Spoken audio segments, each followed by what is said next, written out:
Hello everyone, Jacob Brown here. Most of you call me Jake. Some of you may use my online username, Vengeance5714. In today's video that you're watching, yes you, is about Newton's laws. Maybe you've heard of it? The first one had something along the lines of, an object in motion and stays in motion unless acted on by another force. Yeah, something like that. Regardless, here are some provided examples and descriptions in case you needed a refresher course, or like me, you're doing a school project. First of all, Isaac Newton's first law states an object in motion will stay in motion, and an object at rest will stay at rest, unless acted on by an unbalanced force. A lot of words, right? Basically, if something is moving, it needs a reason to move, a force. And if that moving object is stopping or slowing down, it needs a reason to do so.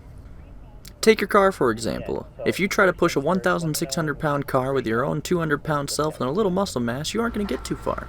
Exceptions do apply, but I am not one of them.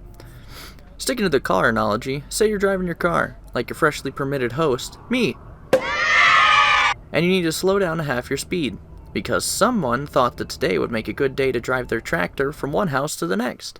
Some of us don't have two houses, or a tractor that takes up a whole lane. Let's say hypothetically you live in Pennsylvania. Pennsylvania being the only place in the United States with enough bucks to make you think you're rich, you may need to quickly come to a complete stop.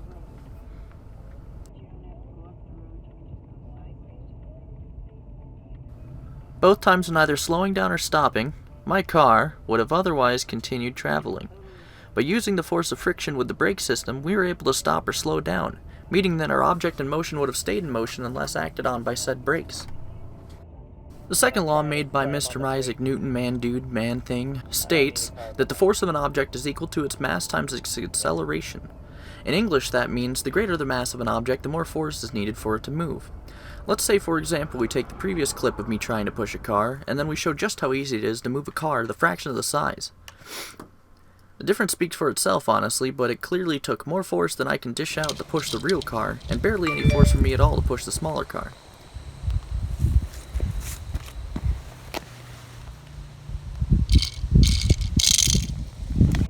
Don't worry, there's not more after this.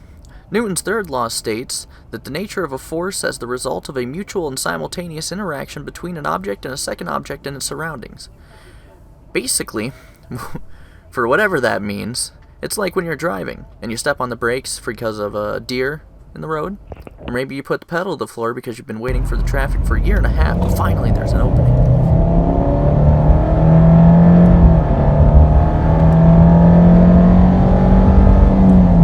In conclusion, understanding Newton's laws is a basic understanding of force, gravity, and the likes. If an apple falls on your head, just think of Newton. Can't believe he got that from an apple falling on his head. Like, how do you even manage that? I don't understand. Why?